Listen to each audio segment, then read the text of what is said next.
जय जय रघुवीर समर्थ. समर्थ म्हणतात की मैत्री केली तर शेवटच्या श्वासापर्यंत आपल्याला ती मैत्री निभावता आली पाहिजे असं समर्थांनी आपल्याला ते सांगितलं.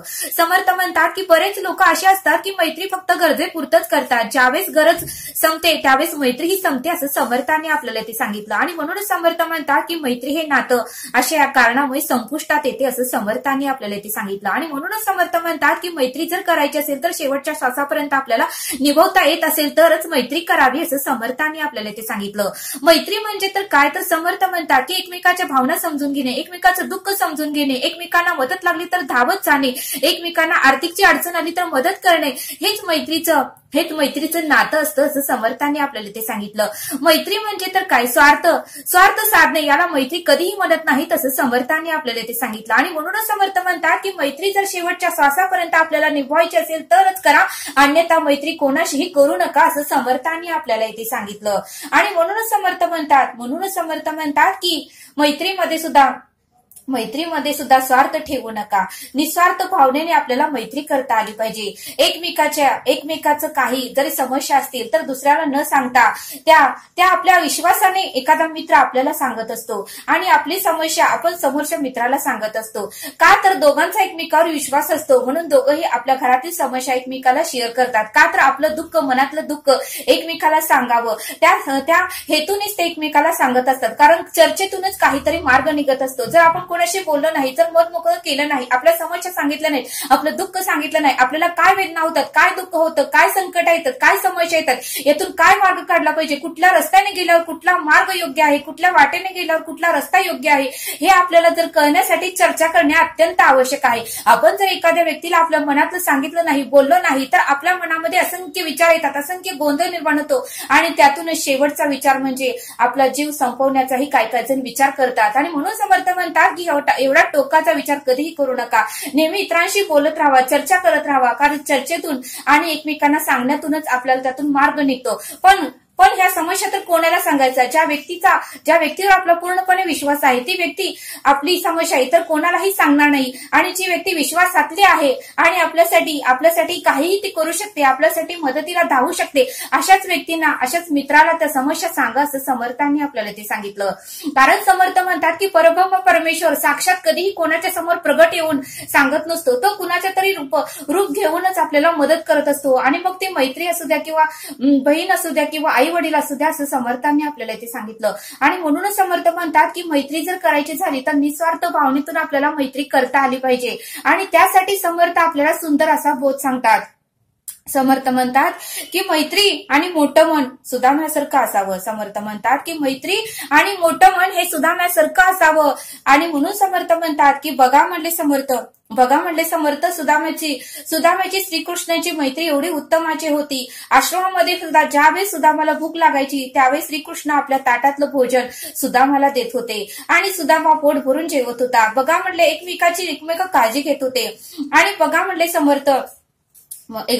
समर्थ त्या आश्रमामध्ये, त्या गावामध्ये एक अशी गरीब ब्राह्मण स्त्री राहत होती. त्या गावामध्ये गरीब अशी ब्राह्मण स्त्री राहत होती आणि ती पाच घरं जाऊन भिक्षा मागून आपलं पोट भरत होती. आणि असं करत करत तिचा उदरनिर्वाह ती चालवत होती. आणि कालांतराने बघा 4 दिवस तिला कोणीही भिक्षा दिली नाही, कोणीच तिला काहीही दिलं नाही. त्यावेळेस ती भुकेने व्याकुळ झाली होती. ती रोज एक ग्लासवर पाणी प्यायची आणि झोपायची.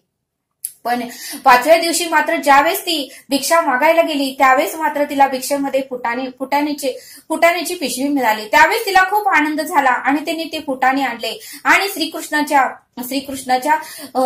श्रीकृष्णाला तिने प्रसाद दाखवला, नैवेद्य दाखवला. आणि तिने ठरवलं की आता हा भोग आपण सकाळी उठल्यानंतर आपण खाऊया, म्हणजे आपल्याला उद्याचा दिवस उत्तमाचा जाईल. आणि तिने श्रीकृष्णाला ती भोग चढवला, नैवेद्य दाखवला आणि श्रीकृष्णाचं नामस्मरण करत ती झोपी गेली. आणि बघा म्हणले त्यावेळेस तिच्या झोपडीमध्ये, तिची छोटीशी अशी झोपडी होती, त्यावेळेस तिथे चोर आले आणि चोरांनी ते बघितलं होतं. चोरांना वाटलं की त्या पिशवीमध्ये हिरेच आहेत म्हणून चोरांनी ती फुटाण्यांची पिशवी घेऊन ते परत गेले. त्यावेळेस मात्र त्या ब्राह्मण स्त्रीला खूप दुःख झालं, कारण तेवढंच तिला खायला दुसऱ्या दिवशी होतं आणि तेही रात्री चोरांनी घेऊन गेले. मग मात्र आश्रमामधील आजूबाजूला गोंधळ उठला आणि सर्वजण चोर चोर म्हणून ओरडू लागले. आणि मग मात्र गावातले सगळेजण त्या चोरांच्या पाठीमागे पळू लागले. आणि ते चोर ते चोर मग संदीपानू आश्रमात येऊन लपले आणि मग मात्र तेथेही लोकांनी त्यांना शोधून काढलं आणि मग मात्र चोराने भीतीपोटी त्यांच्या हातात जी फुटाण्याची पिशवी होती ती आश्रमामध्ये त्यांनी टाकली आणि त्यांनी पळत गेले.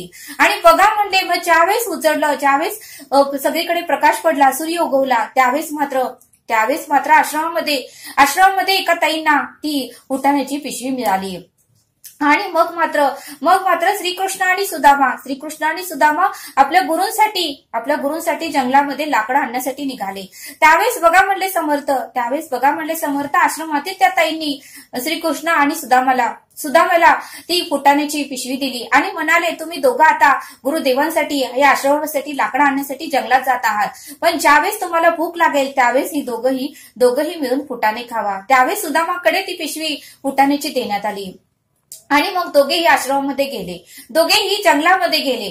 बघा म्हणले ज्यावेळेस त्या ब्राह्मण स्त्रीला भूक लागली होती आणि तिच्या घरातूनच त्या चोरांनी फुटाण्याची पिशवी पळवली होती, त्यावेळेस त्या ब्राह्मण स्त्रीला अंतःकरणातून तिला एकदम भूक लागली होती. भूक लागल्यानंतर माणसाला काहीही समजत नाही आणि मग मात्र त्या ब्राह्मण स्त्रीने असा तळतळाट दिला की ज्यांनी कोणी माझ्या घरातून ही फुटाण्याची पिशवी नेलेली आहे तो आयुष्यभर जीवन संपेपर्यंत त्याचं दरिद्र संपणार नाही, तो दरिद्रच राहील, असा तळतळाट, असा शाप त्या ब्राह्मण स्त्रीने त्या ज्यांनी फुटाणे घेतले त्याला दिलं. असा श्राप दिल्यानंतर मात्र ज्यावेळेस सुदामा फुटाणे खाणारच होता त्यावेळेस मात्र सुदामा हा ब्रह्मज्ञानी होता आणि ज्यावेळेस फुटाणे घेतले त्यावेळेसच त्याला त्या ब्राह्मण स्त्रीचा श्राप त्या फुटाण्याच्या पिशवी बरोबरच त्यालाही ऐकू येऊ लागला. आणि मग मात्र सुदामा हा ब्रह्मज्ञानी होता, त्याला सर्व काही समजलं आणि तो म्हणू लागला की हे जर यातले फुटाणे जर मी श्रीकृष्णांना दिले तर श्रीकृष्ण हे आयुष्यभर दरिद्री राहतील, आयुष्यभर गरीब राहतील आणि त्यांच्यामुळे पूर्ण सृष्टी ही गरीब होऊन जाईल. मग एवढ्या सगळ्यांचं नुकसान होण्यापेक्षा मीच जर हे फुटाणे खाल्ले तर मी एकटाच दरिद्री राहील, मी एकटाच गरीब राहील, यापेक्षा चांगला मार्ग दुसरा कुठलाच नाही.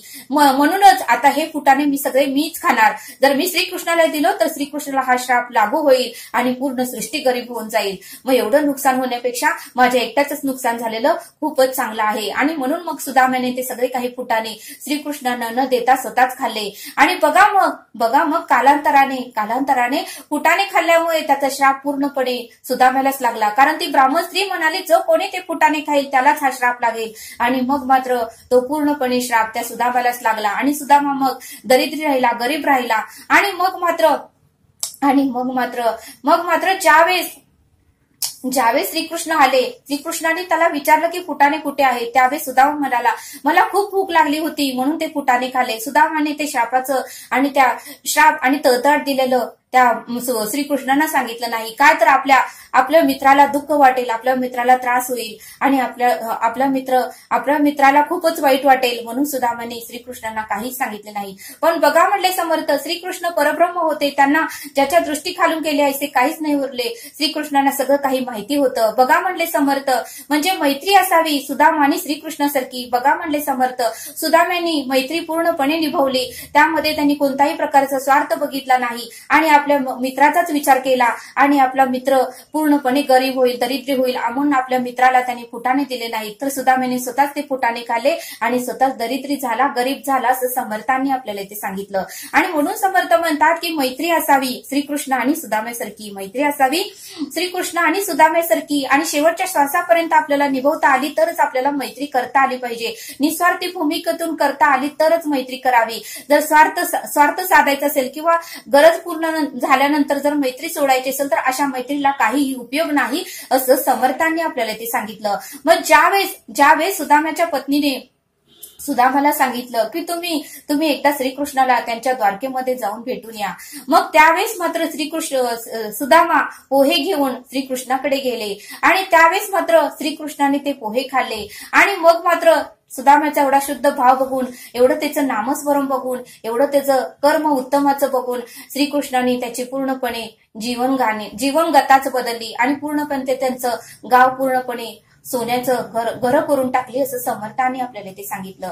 बघा म्हणले समर्थ, म्हणजे कणभर दिला की परमेश्वर मनभर देतो, पण कणभर देण्याची सुद्धा आपली भावना पाहिजे, आपली इच्छा पाहिजे असं समर्थांनी आपल्याला ते सांगितलं. म्हणून समर्थ म्हणतात की आपल्याला 20-20 हजार पगार असतो, 50-50 हजार पगार असतो, पण 1000 लोकांना दानधर्म करायला नको वाटतं, 500 रुपये पेटीमध्ये टाकायला नको वाटतं, गोरगरिबांना काहीतरी खरेदी करून द्यायला नको वाटतं. मग आपल्याला आशीर्वाद कसा मिळेल, आपण सत्कर्म कसे करू, आपल्याला पुण्य कशी प्राप्त होईल असं समर्थांनी आपल्याला ते सांगितलं. म्हणून समर्थ म्हणतात की आपल्या पगारातला एक 100 रुपये किंवा 500 रुपये तरी आपल्याला दानपेटीत टाकता आलं पाहिजे, गोरगरिबांसाठी खर्च करता आलं पाहिजे, तरच आपल्या खात्यावर पुण्यही पडणार आहे, सत्कर्म पडणार आहे आणि